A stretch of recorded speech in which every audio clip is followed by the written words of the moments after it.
Good morning, everyone. Today is Monday, and on Mondays we always talk about the fact that this ministry, Mission of the Masters, is supported by your enthusiasm and generosity, which I am deeply grateful for. It's opening the doors to many positive things that I don't think we could do without all your help. Right now we're trying to see how expansively we can do the Spanish language translation of the book about Swami I wrote called Light Bearer. We have got the translation almost finished. We're hoping to be able to at least do some kind of a print version, print on demand, or we're not sure yet. It's a little complicated to sort out, but we're working on it. And also the Italian translation of that book is underway. There have been obstacles unrelated to the book that have made it move a little slower, but we'll be working also on that, which is really absolutely wonderful. We've been able to get a little bit of equipment here and there to help make these recordings work better, and we don't really know. I have to find another good writing project, so we'll be working with something on that. And all of it is because of your generosity. And of course, the fact that I can sit here and do this and that I have techies, lovely techies who understand these systems, who help me, all of that is because of you. And as the world is beginning to open up, but I have to wait till it's really opened up before I can move around, perhaps you'll be seeing me sitting somewhere else. And talking to you in the same way, but from another location. So the Patreon website, which is a wonderful website putting creative people with people who want to support creative people. You can go to the Patreon website for ongoing support. You can go to my website, Asha Joy, if you would like to make periodic donations. None of this is yet tax deductible, but we're working on that side of it too, waiting for the U.S. government to make its decision, and you'll be the first to know. And please subscribe to the YouTube channel. That sort of helps create the geometric progression of letting people know about these teachings. Master said that difficulties that he anticipated coming to this planet are being sent for one purpose, and that purpose is to awaken people to a greater reality. And that's what we're doing. That's the mission of the Masters, and thank you for your support. So let's pray together. Heavenly Father, Divine Mother, friend, beloved God, Jesus Christ, Babaji Krishna, Lahiri Mahashaya, Swami Sri Yukteswar, beloved Master Paramahansa Yogananda, saints of all religions, dearest friend Swami Kriyananda, humbly we bow to all. Help us to feel the power of your guidance. Help us to feel the joy of your presence. Help us to feel the joy of your love. Give us clarity, determination, strength, courage, that we may live always in harmony with your will. Om. Peace. Amen. You know, I use that phrase that we live in harmony with your will. It comes very often when I'm praying. It's a whole philosophical dissertation what that might possibly mean, but it's one worth giving. I probably won't this morning, but let me just touch it for a moment. God's will for us is that we be free, and in that freedom to discover the bliss of our own nature. And unfortunately, we have a confused idea of what causes suffering and what brings happiness. We just lose the thread because it's very, very subtle. The world is screaming at us, and the superconscious is whispering to us, and we get very distracted by all those lifetimes of false understandings that now we need to pull ourselves into the truth of our own nature.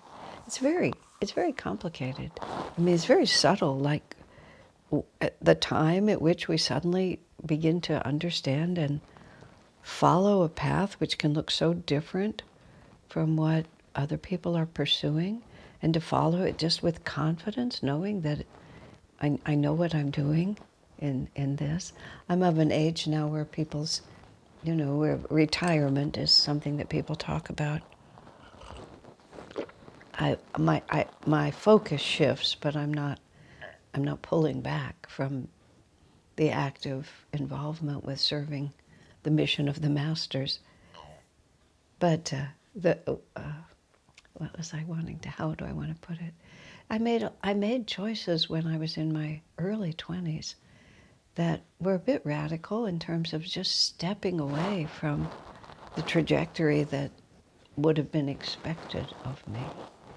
Really stepping away from developing material security or accumulating money or anything like that. And I sometimes joke, I made a decision to commit my life to the path that Swami was walking and to him as my pole star. I made that decision less than a minute, within the first minute that I met him, which, as I often say, might have seemed like a foolish decision, except it just didn't turn out to be. Somehow, some part of me knew what it was doing, and that's the good karma for which I thank God every single day. That allows me to just speak with so much passionate conviction, that where there's dharma, there's victory. If we just step by step, no matter how difficult it can seem, just keep choosing the highest that we can understand, and then to be practical in our idealism, and to choose the highest of which we are capable. And that's what these guidelines have been about. That's even when Swami's talking about spiritual practices, this was a few days ago, he says, a member should not meditate as much as is recommended, 1.5 to 3 hours a day, if doing so puts a strain on him or on present circumstances in his life. And I just so appreciate that, because that's Swami saying, being practical in your idealism. This is what's recommended. Do your very best, unless it strains you more than it frees you. Someone asked Swamiji once, how much discipline is enough discipline? He said, that which you can do without losing your joy. Now, he said, if you begin to lose your joy, you should pull back enough that your joy is restored. Now, you have to understand the difference between inner joy and pleasure and ease. Ease is a better word than pleasure. We're not trying to do that which is easy, but we make more progress doing that which is possible. Otherwise, you practice what I lovingly called boing back yoga. I don't know if you've ever played. I used to have, as a child, I used to have one of those toys which was just a paddle with this thin elastic and a little rubber ball at the end, and you would bash the ball and it would, I guess it was like a bungee cord, which was invented later. The ball would go out as far as it could, and then it would boing back and hit the paddle, and I can still remember the feeling of it. Something about that, I always enjoyed it. I just enjoyed the rhythm and the goofiness of the whole thing. It just, it tickled my mind in some way. But that's what happens if you strain yourself too hard. You push it as far as you can. You think you're making great crop progress, but it boings back because it's not based on a solid foundation. You're just stretching yourself too thin. So even in as fundamental a practice as meditation, which is really the foundation, you should do as much as you can, as long as it doesn't put too much of a strain. And that's where he uses the phrase, too much of a strain. I think I'm not making that up.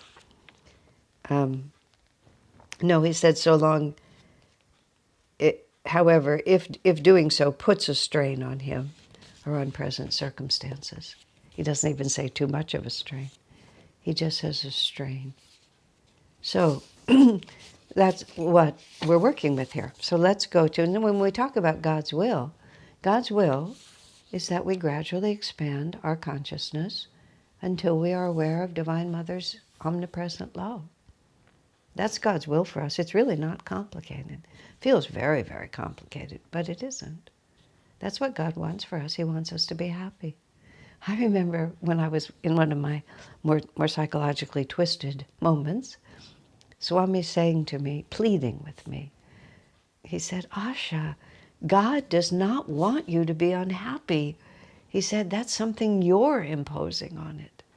And I thought, I had to think about that for a while, because I thought the more strain I put on myself, the more pleasing I was to God. No, it's not a matter of being unhappy. It's a matter of gradually becoming aware of Divine Mother's presence in our life. Now, as I said, this is a long dissertation, which I don't intend to give any more of right now. But it's very important when we ask to be in tune with God's will, that we're asking for something that's going to make us happy, not miserable. Because nobody does anything that they don't enjoy. You can do it for a while. You can even do it for a few lifetimes. But in the end, you'll boing back. So it's better not to put yourself in that position. Now, this is in relation to it because the next paragraph of our Article 4 about home life is about food, which of course is a fundamental part of life. Dietary rules at Ananda, in the Ananda way of life, are not strict and are left up to the individual member. Now, bear in mind, yesterday I was talking about intoxicants. So if the dietary rules involve alcoholics or what people lovingly call recreational drugs, I love that word. I mean, I just love the use of language. Anyway, they stand outside of this. Dietary rules are not strict and are left up to the individual member, whereas we have prohibitions against intoxicants. There are no rules about diet. It is assumed, however, see, this is how carefully Swami writes it. It is assumed, however, that an Ananda member will voluntarily confine his diet to those foods which in the teachings of Paramhansa Yogananda are recommended for the refinement of a person's spiritual awareness. That is the fundamental premise of Master's dietary rules, is that food affects consciousness, and we're here to refine our consciousness, so it's assumed that we would pay attention. Why would we not do those things that would facilitate the expansion of consciousness? If we're not willing, at least as an overall practice, to do that which expands our consciousness, why are we involved in this at all? That's the whole point. Such recommendations include a vegetarian diet. Members are urged, however, not to become fanatical in dietary matters, lest food become for them a substitute for devotion to God. They would be wise to be moderate and balanced in their diet, as in all other aspects of their lives. Moderation and balance, that's what Swami's trying to get us to see, so that we don't practice boing back, but we practice true yogic progress. In this spirit, and in reaction against many people's excessive devotion to dietary isms, Yogananda recommended what he smilingly termed proper Eatarianism. I was involved in an interesting conversation between Swami Kriyananda and an Indian teacher named Sankishavatas. I realized that particular conversation between those two men had many very interesting factors in it. Sankishavatas, it was Indian-born, and he spent some years in America. He's He's been gone from this planet for quite some time now, maybe even as long as 20 years. He was a lovely man. And he and Swami Kriyananda really enjoyed each other's company.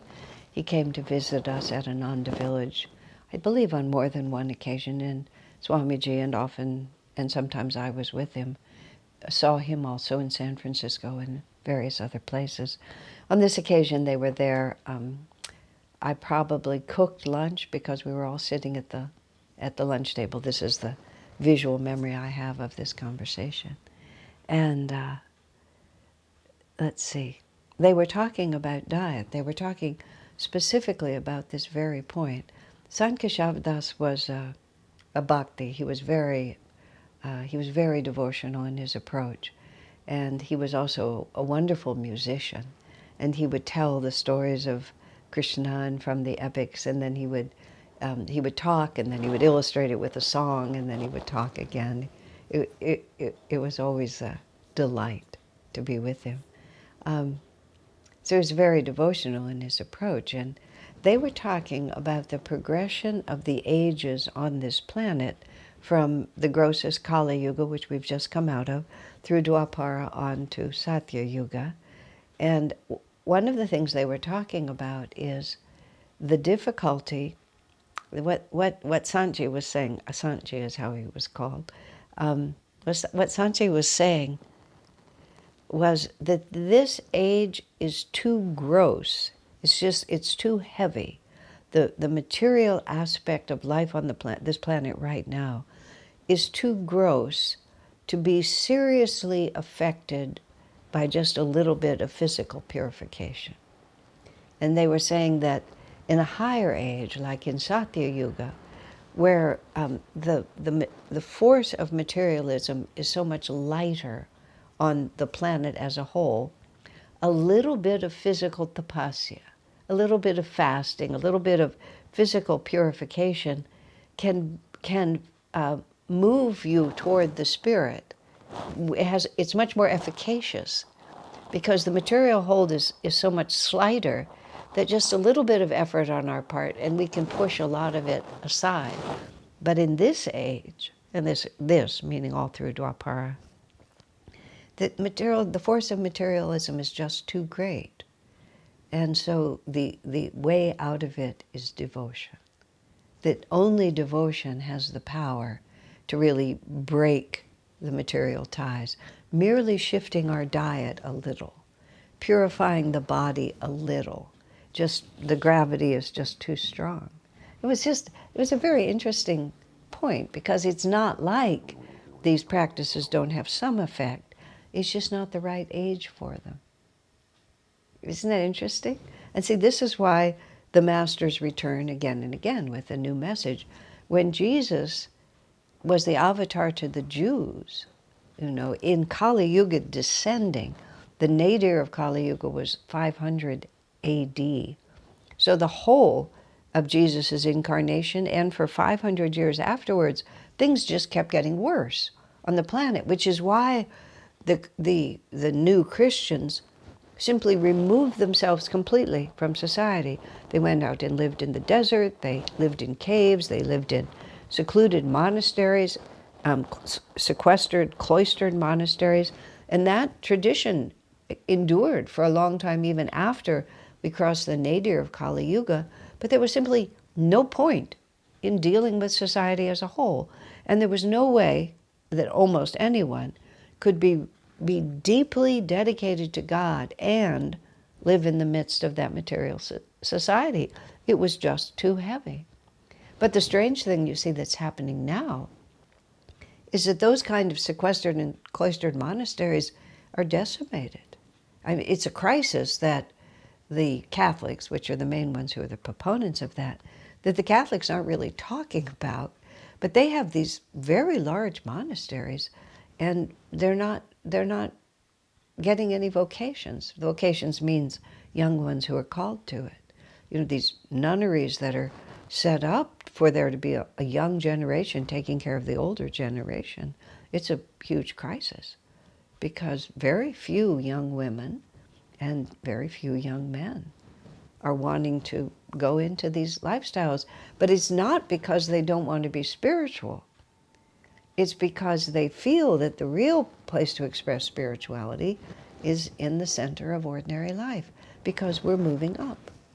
And so Yogananda is proposing these intentional communities that are not sequestered monasticism in the traditional sense, but are couples and families and raising children and interact with society, because it's Dwapara Yuga. We're into a new reality.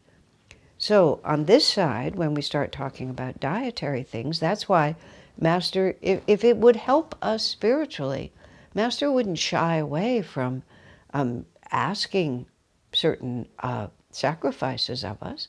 If it would help us spiritually, he would ask for that. He does push us toward proper Eatarianism. Vegetarianism is assumed. Master had to go essentially in 3 stages, because when he first came in the 1920s, vegetarianism was just about as kooky and as fringe as it could be. Master lived in the Indian society where it was the given, but you came to America and it was so peripheral. And again, he didn't want to get everyone so distracted by what you were eating that you weren't paying attention to whether or not you were loving God. So he suggested less red meat. They just sort of brought it down step by step till by the time Swami was with him, he could, strongly recommend vegetarianism. But even then he made exceptions. His first disciple in America, Dr. Lewis, tried to be a vegetarian, but he had all these mysterious physical symptoms. And Master said, your body is so accustomed to, getting protein from flesh. He said, you have to just eat a little fish. He said, a little fish or a little chicken is what he would say. But he would push them away from red meat. But of course, by now, vegetarianism is mainstream. Now people go to being vegan. They go to being fruitarians. But one can become so obsessed about, well, even as Jesus put it, because at the time that Jesus was there too, there were all these dietary restrictions, and he was fiercely criticized because he allowed his disciples not to follow all the dietary restrictions. And he said the goodness of man is not determined by what goes into his mouth, but by what comes out of it. And what he meant was by your words and your thoughts and the actions and the attitudes that you express. That says who you are spiritually, not whether you eat this food at that time with this ritual. And this is precisely what Master was talking about. A lot of people start their self-transformation with diet. And so diet is sometimes a way that you access it. I myself was quite fanatical about food when I first came to Ananda, and I fell into exactly what, not quite. I fell into some of the things that Master warned about. The reason I say not quite is making dietary changes for me did not really represent a big willpower change. It was more like when I finally, because I'm 18 years old, but it was natural to me. I feel I've lived in the Indian society for so many incarnations that vegetarianism seems more natural to me than the opposite. I just didn't know about it. But what came with my vegetarianism and my, natural foods and my organic foods and all these things that I was so totally into, and sugar was really Satan incarnate. And the fact that I arrived at Ananda not having eaten any sugar for, maybe it could have been as long as 5 years by the time I got there. In my mind, that indicated that I was near spiritual liberation. Seemed pretty obvious to me. The absence of sugar and samadhi seemed, I'd sort of gotten them together. It wasn't even clear enough for me to be egoic about it. It was just, seemed to me that they were the same thing. And gradually, I began to understand it wasn't true, because it just wasn't true. The ability to refrain from eating sugar or dairy or gluten or whatever it might be It's an act of significant willpower. It can be. No harm. Well, yes, harm, but yes, harm if it becomes too much. But it's not the same as loving God. It's just completely peripheral. It's just as simple as that. What is our goal here? I mean, our goal is good health. Keep the body strong for God realization. This is a long. We have to play the long game here. I was talking to a friend of mine in their 20s, and just about, things you can do in your 20s just to show what you can do with your body. But we're playing a long game here. Just because you can do something extreme with your body doesn't mean that you should. Because we need to have a path here that is steady, that serves us, and that keeps our focus on the main event. Too much preoccupation with what we put in our body can make us extremely self-concerned. And self-concern, this is this little confusion that gets in about the spiritual path. We think that self-realization means that we perfect ourselves. Well, yes, in a certain sense it is.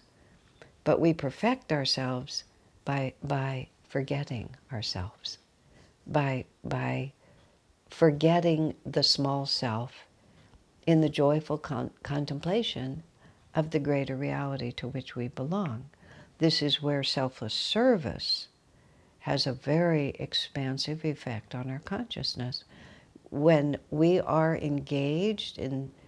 actively engaged in directing our energy for the benefit of others, and then we discipline ourselves, not so that we can deny my desire for that chocolate bar.